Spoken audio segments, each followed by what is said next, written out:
Hello students, आज हम business law में चर्चा करेंगे प्रतिभू के दायित्व का विस्तार या सीमा, extend limit of sureties liability.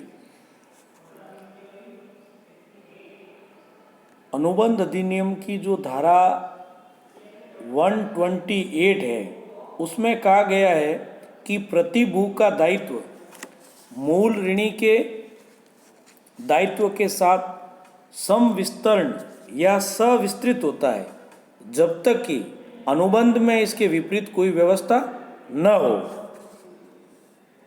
इस प्रकार स्पष्ट है कि यदि अनुबंध में कोई विपरीत व्यवस्था न हो तो प्रतिभू मूल ऋणी के दायित्व की सीमा तक उत्तरदायी होता है। इस प्रकार जो इस धारा में जो बातें हुई है वो दो बातें स्पष्ट होती है। एक तो दायित्व सविस्तृत, यानी इस धारा के जो पहले भाग में ये स्पष्ट किया गया है कि प्रतिभू का दायित्व मूल ऋणी के साथ सविस्तृत होता है। इससे स्पष्ट है कि प्रतिभू का दायित्व सामान्यतः उतना ही रहेगा जितना कि मूल ऋणी का होगा। दूसरे शब्दों में ये भी कहा जा सकता है कि प्रतिभू का दायित्व मूल ऋणी के दायित्व से अधिक नहीं हो सकता है। यहाँ ये ध्यान रखना चाहिए कि यदि कोई ऋण के साथ ब्याज भी बकाया है तो प्रतिभू का ब्याज के लिए भी उत्तरदायित्व होता है। इसी प्रकार यदि किसी ऋणी की संपत्ति पर सरकार के करों का प्रथम प्रभार है तो प्रतिभू की संपत्ति पर भी प्रथम प्रभार यानी फर्स्ट चार्ज होगा, किंतु प्रतिभू को केवल वैध ऋणों के लिए ही उत्तरदायी ठहराया जा सकता है। फॉर एग्जाम्पल, CB द्वारा स्वीकृत बिल के भुगतान की A को गारंटी देता है, बाद में B बिल का अनादरण कर देता है, या C बिल की जो रकम है उसके ब्याज तथा खर्चे के लिए A के प्रति उत्तरदायी है, क्योंकि इन सब को चुकाने के लिए B स्वयं उत्तरदायी है। राजस्थान उच्च न्यायालय ने भी नारायण सिंह बनाम छतर सिंह के मामले में यही स्वीकार किया था कि प्रतिभू का दायित्व मूल ऋणी के दायित्व के साथ विस्तृत होता है। इसके अतिरिक्त इस मामले में न्यायाधीश महोदय ने यह भी लिखा कि यदि मूल ऋणी के दायित्व को संशोधित कर दिया जाए अथवा आंशिक या पूर्ण रूप से समाप्त कर दिया जाए तो प्रतिभू का दायित्व भी उसी अनुपात से कम अथवा समाप्त हो जाएगा। सामान्यतः कुछ दशाओं में मूल ऋणी का दायित्व कम या समाप्त हो जाता है तो प्रतिभू का दायित्व भी उसी सीमा तक कम या समाप्त हो जाता है। जैसे जब ऋणदाता ने अपने ऋण का कोई भाग मूल ऋणी की संपत्ति में से वसूल कर लिया हो, जब मूल ऋणी के दायित्व को न्यायालय के आदेश द्वारा घटा दिया गया हो, जब मूल ऋणी के दायित्व को किसी कानून या विधान द्वारा घटा दिया गया हो, जब मूल ऋणी के दायित्व को अवैध ठहरा दिया गया हो। लेकिन कुछ दशाओं में मूल ऋणी का दायित्व न होने, दायित्व समाप्त हो जाने या दायित्व कम हो जाने पर भी प्रतिभू का दायित्व बना रहता है। जैसे जब मूल ऋणी अवैध को, जब मूल ऋणी दिवालिया घोषित कर दिया गया हो, जब मूल ऋणी का दायित्व ऋण अवधि वर्जित हो गया हो यानी टाइम बार्ड हो गया हो, जब ऋणदाता मूल ऋणी पर वाद प्रस्तुत करने की भूल करता हो अथवा उस पर वाद प्रस्तुत करने से परहेज करता हो, यदि मूल ऋणी कंपनी की दशा में उसके द्वारा लिया गया ऋण उसके अधिकारों के बाहर हो। दूसरा है प्रतिभू द्वारा दायित्व को सीमित करना। धारा 128 के दूसरे भाग में ये कहा गया है कि जब तक कि अनुबंध में विपरीत व्यवस्था न हो, सामान्यतः गारंटी के अनुबंध में प्रतिभू का दायित्व उतना ही होता है जितना कि मूल ऋणी का, किंतु इस धारा के इस भाग का आशय यह है कि यदि प्रतिभू चाहे तो अपने दायित्व को सीमित कर सकता है। अतः यदि प्रतिभू ने गारंटी अनुबंध में अपना दायित्व सीमित कर लिया है तो उसका दायित्व मूल ऋणी के साथ सविस्तृत नहीं होगा। उसका दायित्व उसके द्वारा पूर्व निश्चित सीमा तक ही माना जाएगा। इस संबंध में ये बात महत्वपूर्ण है कि कोई प्रतिभू अपने दायित्व को सीमित तो कर सकता है, किंतु उसका दायित्व मूल ऋणी से अधिक नहीं हो सकता है। उच्चतम न्यायालय ने न्यायाधिपति एवं बाद में मुख्य न्यायाधीश एम हिदायतुल्लाह ने भी एक मामले के निर्णय में ये लिखा है कि प्रतिभू अपने वचन की व्यवस्था से अधिक अन्य किसी बात के लिए उत्तरदायी नहीं ठहराया जा सकता है। फॉर एग्जाम्पल, सी बी को कहता है कि वह ए को उसकी आवश्यकता अनुसार 500 रुपये तक का सामान दे दिया करे। बी सी को 1000 का सामान उधार दे देता है। या बी सी से केवल 500 रुपये प्राप्त करने का अधिकारी है, क्योंकि उसने अनुबंध द्वारा अपने दायित्व को सीमित कर लिया है। या ये ध्यान रखना चाहिए कि प्रतिभू अनुबंध द्वारा अपने दायित्व जो निम्नांकित में से किसी भी विधि से सीमित कर सकता है। जैसे पहला है, वह संपूर्ण ऋणी की गारंटी देते हुए भी एक निश्चित राशि तक दायित्व ग्रहण कर सकता है। और दूसरा, वह संपूर्ण ऋण के किसी एक भाग के लिए दायित्व ग्रहण कर सकता है। फॉर एग्जाम्पल, एक बैंक बी को सी की गारंटी पर धन उधार देता है। सी बैंक को बी के ऋण शेष पर 30,000 रुपये तक की गारंटी देता है। ये गारंटी संपूर्ण ऋण के लिए होते हुए भी गारंटी की सीमा है। 2 वर्ष बाद बी के खाते में 50,000 रुपये का ऋण बकाया है। सामान्य परिस्थितियों में बैंक सी से अधिकतम 30,000 रुपये वसूल कर सकता है, किंतु यदि बी दिवालिया हो जाता है और उसकी संपत्तियां 1 रुपये में से केवल 30 पैसे की ही भुगतान करने की स्थिति में होती है, तो ऐसी स्थिति में बैंक 15,000 रुपये 30% ऑफ 50,000 बी की संपत्तियों में से तथा 30,000 रुपये सी से वसूल कर सकेगा।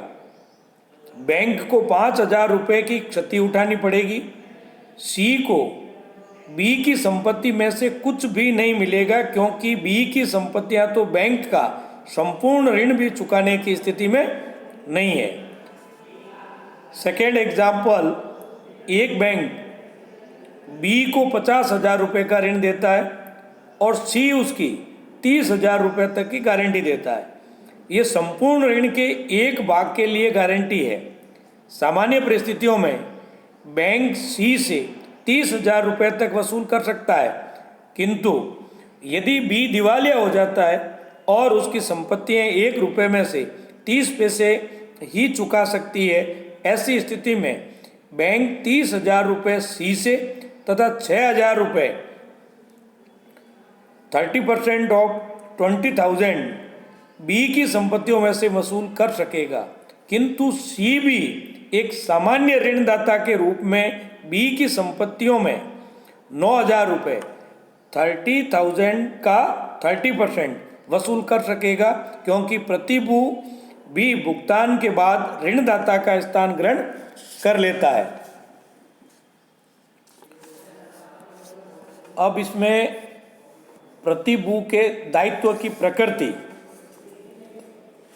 प्रतिभू के दायित्व की प्रकृति को कुछ बिंदुओं के आधार पर स्पष्ट किया जा सकता है।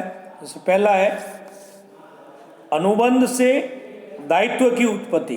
प्रतिभू का दायित्व अनुबंध से ही उत्पन्न होता है। अनुबंध लिखित या मौखिक या गर्भित हो सकता है। इसके अतिरिक्त गारंटी अनुबंध में प्रतिभू तभी उत्तरदायी ठहराया जा सकता है जब अनुबंध की सभी शर्तें स्पष्ट एवं निश्चित हो। जिन कार्य या वचनों के लिए गारंटी नहीं दी गई है, उनके लिए प्रतिभू को उत्तरदायी नहीं ठहराया जा सकता है। समपार्श्विक दायित्व।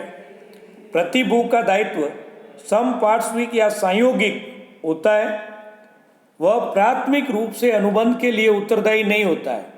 प्रतिभू का दायित्व तभी उत्पन्न होता है जब मूल ऋणी अपने वचन का पालन करने में असमर्थ रहता है। सविस्तृत प्रतिभू का दायित्व मूल ऋणी के बराबर या सविस्तृत होता है। दूसरे शब्दों में प्रतिभू का दायित्व मूल ऋणी के समान ही होता है जब तक अनुबंध में अन्यथा व्यवस्था नहीं की गई हो। शर्त युक्त गारंटी। गारंटी अनुबंध शर्त युक्त हो सकता है। कोई भी व्यक्ति इस शर्त के साथ गारंटी दे सकता है कि जब तक कोई अन्य व्यक्ति उसके साथ सहप्रतिभू बनने को तैयार न हो तब तक ऋणदाता उसकी गारंटी के अनुरूप कार्य न करे। ऐसी स्थिति में वह व्यक्ति प्रतिभू के रूप में तब तक उत्तरदायी नहीं होगा जब तक उस शर्त को पूरा नहीं कर दिया जाता है। ये व्यवस्था धारा 144 में है। नेक्स्ट है दायित्व की उत्पत्ति। प्रतिभू का दायित्व ठीक उसी समय उत्पन्न हो जाता है जब मूल ऋणी अपने वचन के पालन में त्रुटि करता है। नेक्स्ट है मूल ऋणी के विरुद्ध कार्यवाही न करने पर भी दायित्व। ऋणदाता द्वारा मूल ऋणी के विरुद्ध कोई कार्यवाही नहीं करने पर भी प्रतिभू का दायित्व उत्पन्न हो जाता है। ऋणदाता द्वारा मूल ऋणी के विरुद्ध वाद प्रस्तुत करने से विरत रहने या परहेज करने मात्र से ही प्रतिभू अपने दायित्व से मुक्त नहीं हो सकता है। भारत के उच्चतम न्यायालय ने भी लिखा है कि ऋणदाता मूल ऋणी के विरुद्ध अपने सभी उपचारों का उपयोग करने के लिए बाध्य नहीं है। नेक्स्ट है मूल अनुबंध के व्यर्थ या व्यर्थनीय होने पर दायित्व। कुछ दशाओं में मूल अनुबंध व्यर्थ तथा व्यर्थनीय होता है किंतु प्रतिभू उसके लिए उत्तरदायी है। जैसे अनुबंध करने के अयोग्य व्यक्ति, जब मूल ऋणी अनुबंध करने के अयोग्य हो जाता है जैसे अवयस्क है, तब मूल अनुबंध व्यर्थ होता है किंतु फिर भी प्रतिभू जो है वो उत्तरदायी होता है। ऐसी स्थिति में प्रतिभू ही मूल ऋणी माना जाता है। फलस्वरूप ऋणदाता एवं प्रतिभू के बीच अनुबंध को ही मूल अनुबंध मान लिया जाता है और प्रतिभू को प्राथमिक रूप से उत्तरदायी ठहराया जाता है। नेक्स्ट है अवधि वर्जित ऋण। जब कोई ऋण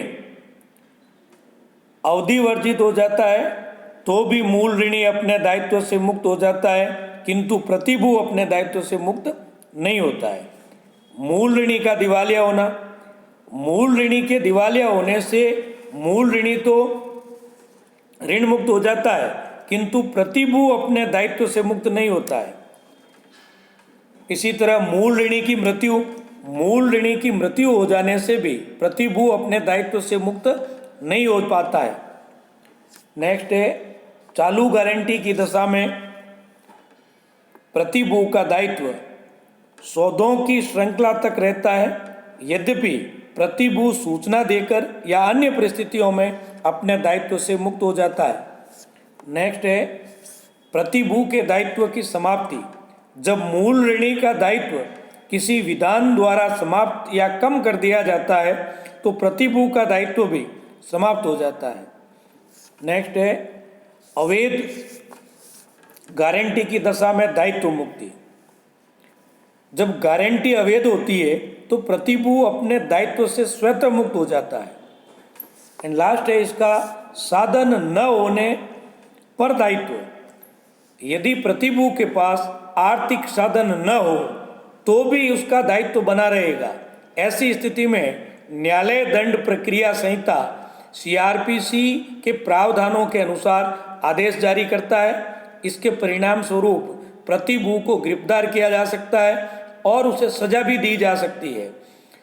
इस तरह जो गारंटी देता है या जो प्रतिभू है उसके ये दायित्व या उसकी जो है दायित्व की प्रकृति है वो है। आज के लिए इतना ही। धन्यवाद।